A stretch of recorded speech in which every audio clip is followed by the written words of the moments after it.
Welcome back to Wellness Wave. Thanks for tuning in this morning to ride the wave with us. Each week our goal is to give you at least one suggestion that will make your life a little bit better. Remember, everything we discuss in the show is for informational purposes only and should not be taken as medical advice. My name is Phil George. I'm a clinical biochemist, a certified personal trainer and health coach. We have a great show for you today. I'm here with Rick Ferguson from PGA Hope, and what's the other organization? The Retired Friends Club of Greendale. Formerly known as? The Retired Men's Club of Greendale. And that you've been, the men's club has been around forever, right? 72 years. Okay. So a lot of people know that. In fact, I went over there on, is at the Greendale Y, and I'm going to be giving a presentation, a seminar tomorrow, in fact, at 9 o'clock. So anybody out there, if you want to come over and check it out, I'm going to be basically going to be on healthy aging. And even if you're young, it's how to age, in a healthful manner. It's going to be fun. It's not going to be a lecture. So what we're going to do is we're going to give out prizes. I'm going to run a kind of like Trivial Pursuit, going to ask questions. We want audience participation. I'm a health ambassador for Kettle and Fire, which is probably the healthiest bone broth out there. Bone broth is really, really good for you. And I'm giving out cartons of that. So if you answer the question right, you'll get a chance to win some prizes. It'll be a lot of fun. So Greendale Y, or email me, philgeorge@charter.net, and I'll send it over to you. No charge, right? No charge. No. And the other thing is, we'll talk towards the end of the show. I want to talk about PGA Hope in the beginning because I think that's that's really we wanted to cover. But it's a great organization, and they have how many people you think is in the audience at any one time, Rick? We average between 80 and 100. Before COVID, it was a lot more, but since then, it usually comes in around 80 people. There's a lot of people there, and we're going to get into it later, a lot of trips. But and Rick and I were talking before the show, and one of the things I talk about my 4 pillars of health. One of them is nutrition, exercise, sleep. And the fourth one is community or socialization, because we're really smart monkeys and we need to be socialized. And I was mentioning to Rick, and you were kind of shocked at this, that they found out a person that's isolated, it's equivalent to smoking a pack of cigarettes a day. It's amazing to me. So it's because what happens, it also affects your cognition to where you're not, you're thinking well, because we need to socialize. We need to read social cues and stuff like that. And again, by you being isolated, and that's one of the problems I had during COVID, even with the kids, because I know you work with kids for a while. Yes. And what happens is the kids got so far behind in their schoolwork, socialization, plus they're wearing these masks, you can't read the faces and everything else.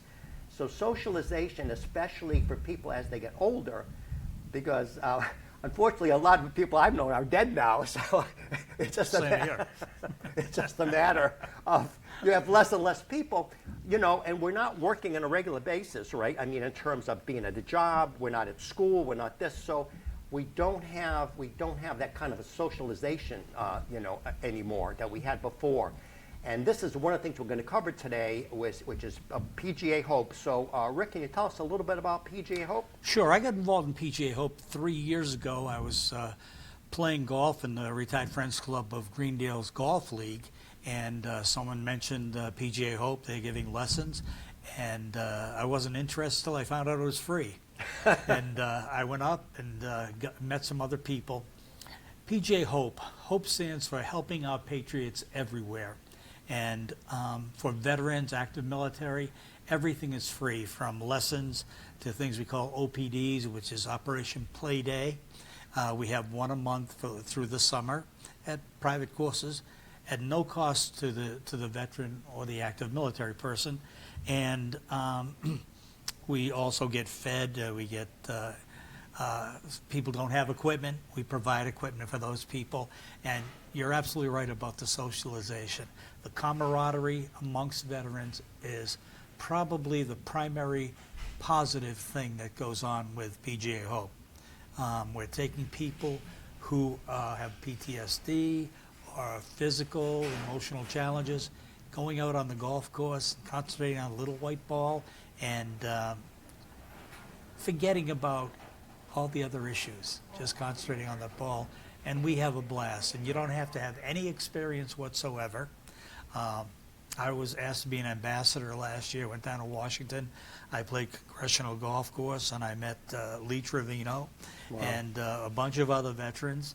And the person who started PGA Hope is a veteran, Marine Corps veteran, E4 corporal. Chris Nowak is his name, and he thought of this as a way to help heal veterans, and it takes a nation to heal veterans. So, being part of the Retired Friends Club of Greendale, we have you coming in tomorrow. We have entertainment, music, history lessons.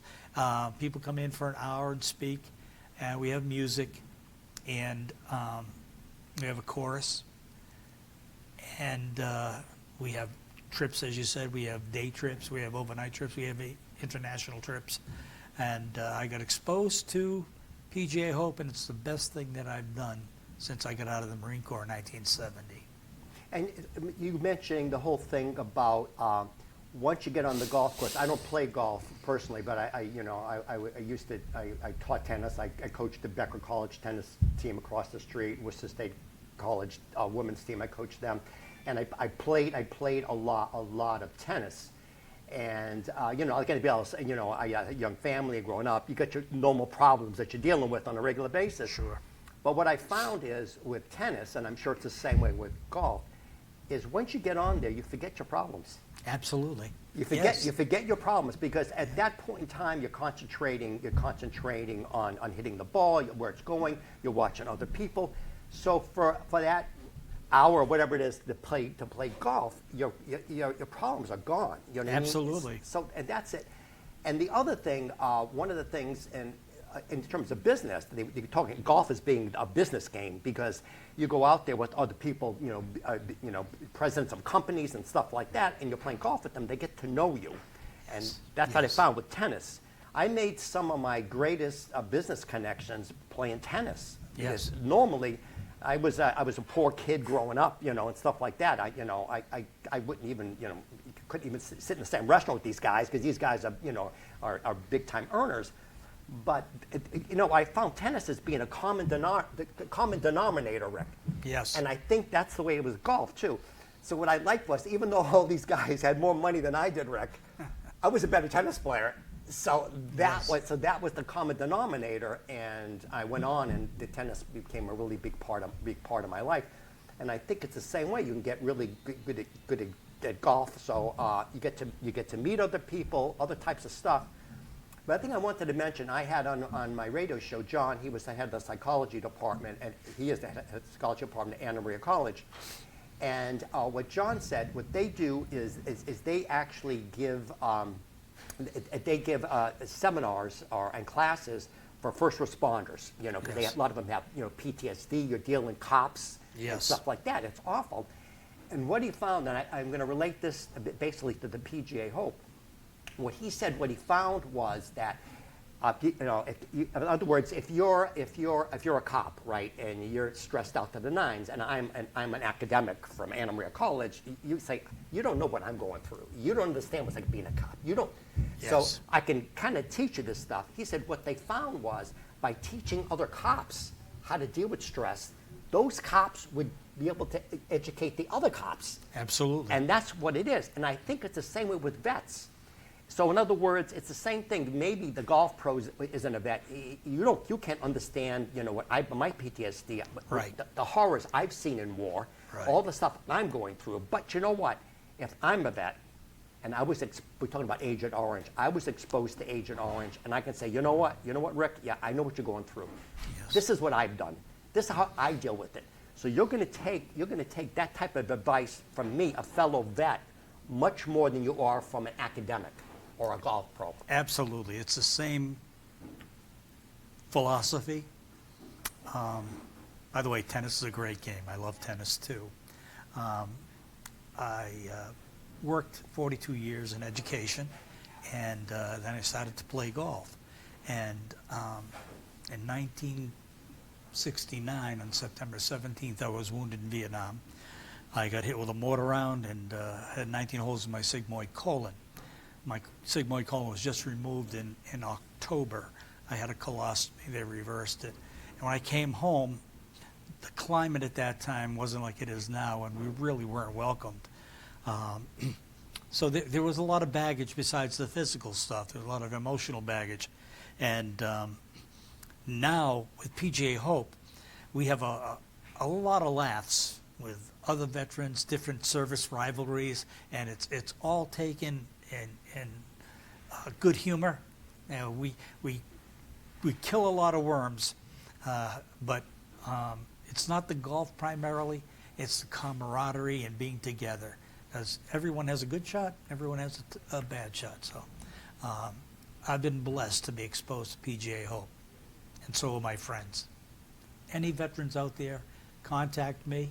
It's rwfergy, Fergy, at iCloud.com. And if you need any information, I'll get you involved with it. Absolutely no cost to you. That's what I liked about it. It's free. And we get free lessons during the summer from pros at the Green Hill Golf Course in Worcester. And no cost to you. So. Right. The other thing is, we talked before, now is the perfect time, because what happens, I talk all the time about vitamin D, how important vitamin D is. Almost everybody is vitamin D deficient, especially in the Northeast. The best form of vitamin D is from the sun, okay? Mm-hmm. And contrary to what your dermatologist will tell you, there's a study, Rick, that they found out that people that wear the sunscreens and stuff like that, and they don't have enough vitamin D from the sun, what happens, they have actually a higher risk of melanomas. Oh, because really? you need vitamin D. Although you don't want to be in the sun and burn yourself, but they say about 20 minutes, What I do, I have a convertible, so what I do is when I used to drive down to Newport, I would maybe 20 minutes, and then I put the sunscreen on, and then you need that vitamin D. So by playing the golf, you're going to get a lot of benefit. Number one, you're going to get the socialization we talked about. You're going to learn how to play golf. Yes. You get a little bit of exercise, right? Because you're going to be walking around some of the time. Yes. You're going to be doing that. And again, the whole thing with the socialization, and being able to maybe for a while at least forget some of your problems. So if you're not a vet, but maybe your grandfather's a vet or something like that, here's a chance basically for you to jump in there and say, come on, Dad, Granddad, come down and do it. And again, what do you have to lose? You have nothing to lose, everything to gain. I have dear friends. In fact, one of my buddies, he and his wife were really on the outs and things weren't going well. And she actually told me that this has completely changed his attitude towards life and saved their marriage. It's being with other people, getting out there in the sunlight and having fun, and at no cost. It's wonderful, especially since when I came home in 1970 from Vietnam to now. The whole atmosphere has changed from the way we were treated or not treated back then to the way we are now. And it still amazes me when we go to a private golf course like Kirkbride Country Club in Lincoln, Rhode Island, and the pros there are thanking me for my service. And they feed us, they give us free golf, free carts, and free shirts. Yeah.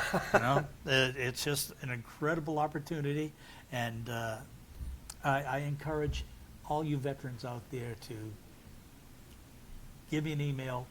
Once again, it's rwfergy, Fergy, at iCloud.com, and I'll give you a buzz. We'll get together. Thank you. And to follow up. Well, the other thing is, we talk about the whole thing with, I was in Vietnam also, so, and when we came home, they would just about spit on us, really. Yes. I mean, just about, because it was a very, very unpopular war, to say the least. Right. And we were drafted, so we didn't even have a choice to go in. We didn't I didn't volunteer. I was basically drafted. I was going to be drafted, so I volunteered. I thought about going into the Coast Guard. My brother's 7 years older than me, and he was in the Coast Guard. He got a good career out of that, and it was a 4-year commitment. The 7-year difference, Vietnam wasn't going on when he was in. It was at its height when I went in, and they didn't need me in the Coast Guard. I was not happy about being rejected, so I went to the room next door. It said USMC in gold letters on scarlet, and I walked in and very cocky. I said to the gunnery sergeant, "You got something for 2 years?"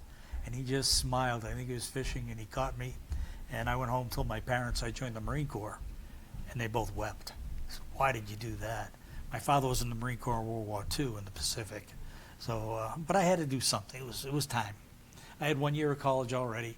When I came back, I finished my college undergraduate work, and I've got 2 master's degrees now, and I'm still learning. And what's your master's degree in? My first one was in special education, urban ed, and the second one was leadership and administration. That was in 2002. My first master was in 1981. 2002, I graduated with my oldest daughter, Stephanie Tara Wow. Ferguson. LLC. She got her first master's in reading, and I got my second. It was a wonderful moment. And my younger daughter, Jessica Farah Ferguson, graduated Northeastern the next year. Wow. So, It's funny because we're very similar. We're lifelong learners, and that's Yes, what I mean. definitely. I love to learn, and I know you love to learn, and that was one of them. But it's funny. It kind of the same thing with us is when the war was going on, very, very unpopular, obviously. Very. But like you, it said my number came up, and I had the choice. And I was fortunate. I had a friend, my best friend, had went in right before me, so he kind of gave me. We'll talk about some old war stories now. So he basically kind of gets stuff to do. So what happened? He says, whatever you do, because what happens if you get drafted? This is what he told me. Correct me if I'm wrong. You go in a line, and they say to you, "This half is in the Marines, this half is in the Army." So you don't know. It's a crapshoot. It is. And I said, and I was watching on the news. Going through the swamps above your head, people shooting at you. I said, that's not for me. And the rats running around. I said, it's not for me. So he said, I said, well, geez, it would seem like the Coast Guard would be the way to go. But you remember Jim Carrey? Very well. Okay. What they call those riverboats. Brown water sailor. So what happens is, you could join the Coast Guard. You could be cruising the Coast Guard of Vietnam. Absolutely. Which they're shooting at you like those old arcade games where you go across the thing. That's right. So I don't know. I said I don't know if I want to go with the Coast Guard. So he said he says the Air Force is the way to go. So I joined Air Force, and then it's funny. We went through basic training, and I remember him he's telling me all the stuff not to do in basic training. He said, first of all, in basic training, you never volunteer for anything. He says, that's rule number 1, okay? So I go in there, and he says, do this, this, and this. So he gave me, so I go in, I kind of had the playbook ahead of time. So I knew what to do and what not to do. So I kind of had a heads up.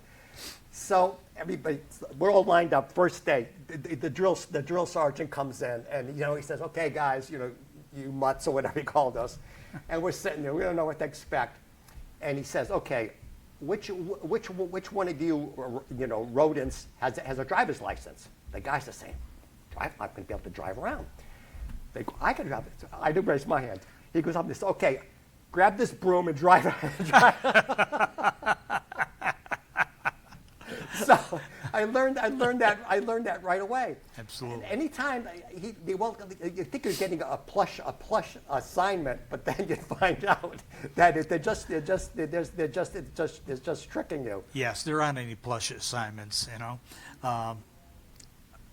68, I went in, and I spent July, August, and part of September at Paris Island, and it was sort of hot, and prepared me for Vietnam. When I got back to the world on November 10th, 1969, the Marine Corps birthday, I landed at Hanscom Field in Bedford, Mass., and they took me by ambulance to Chelsea Naval Hospital, which is condominiums now, I heard. And I weighed 103 pounds. So Wow. for me, every day's a holiday and every meal's a feast. I'm fortunate to be here.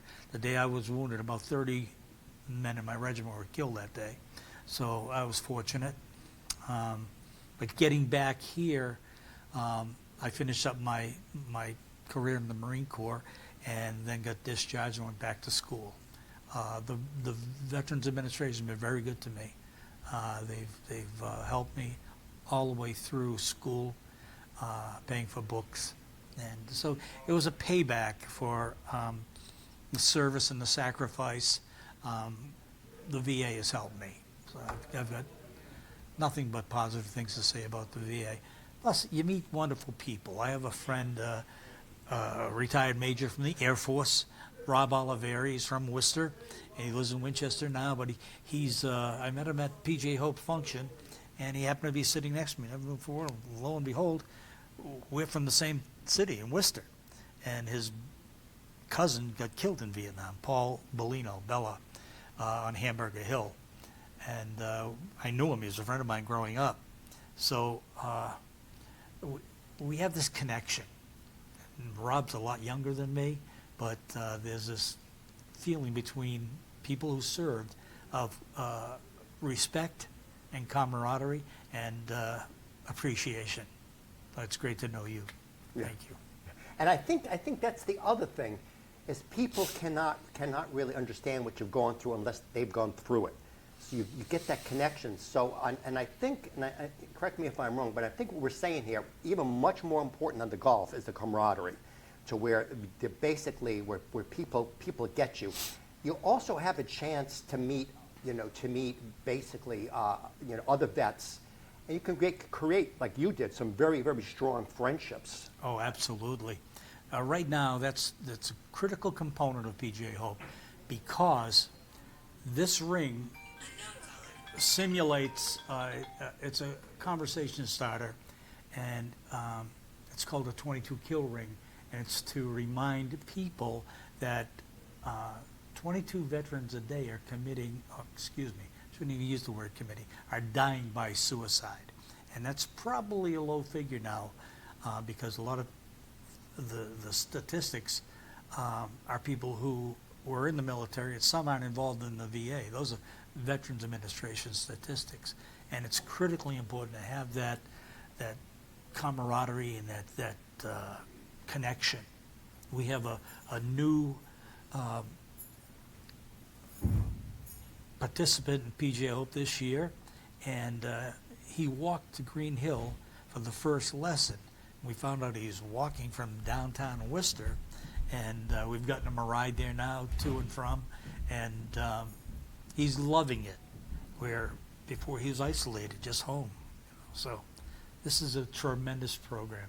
I encourage you all to join us. Yeah, and I think again, it's getting back, and it's the socialization and the help, and and I'm thinking probably just going down there and being involved in the PJ Hope, this could save somebody's life, literally. From maybe they're borderline, because the other thing is people really need kind of a purpose in life, or they need something.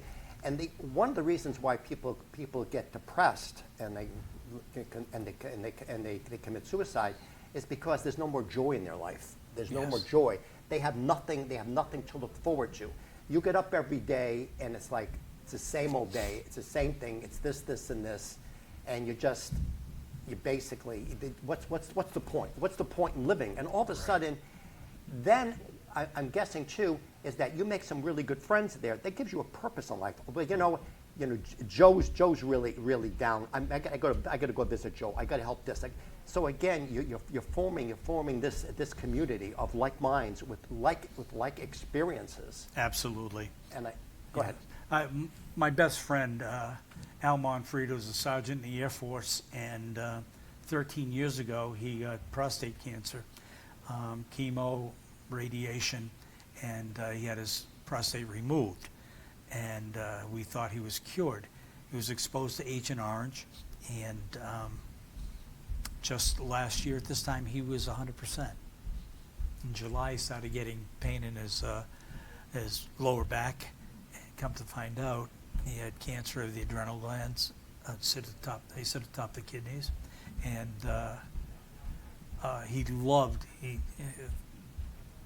the last 8 years we've been together. We graduated from high school together. We hadn't seen each other in 50 years. Mm. We had a high school reunion, and we hit it off. We're best friends. And right now he's on his deathbed, and I love the man, and I'm I'm so sorry for himself and for his family. Wonderful people, but veterans have been exposed to toxins, not just from Vietnam and Agent Orange, but burn pits.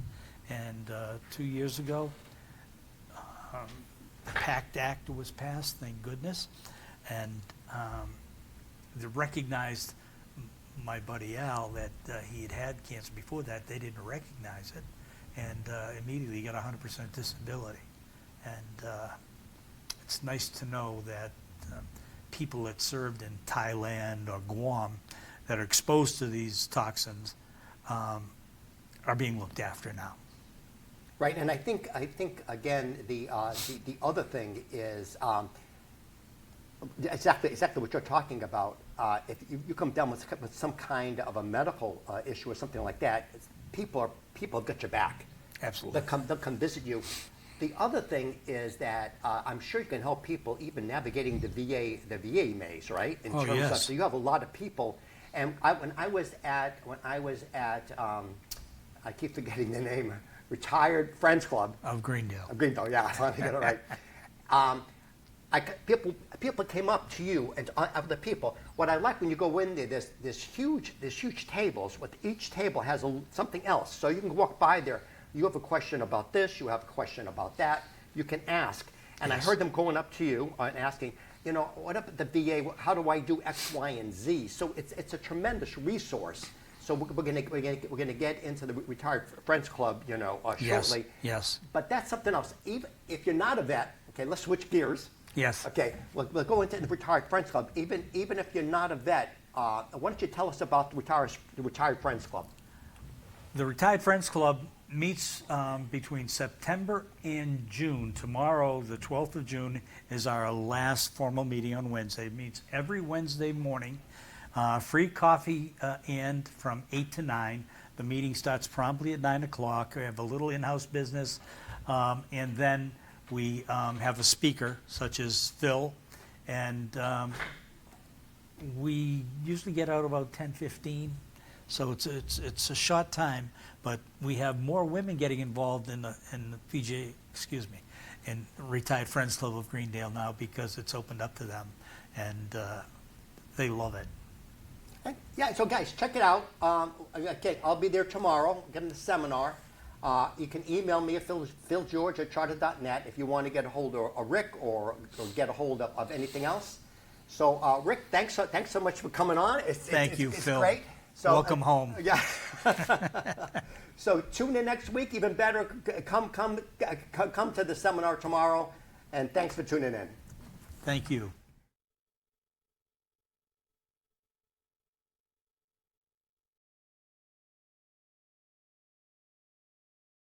One of the most common questions I'm asked as a biochemist and health coach is, what are the best supplements to take?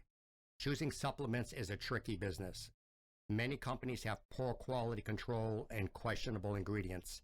In the past, I had to send clients to several different websites. I am now able to offer one-stop shopping for all the quality brands I recommend with no shipping cost and a lower price in most cases. Just email me, philgeorge@charter.net, for a free consult.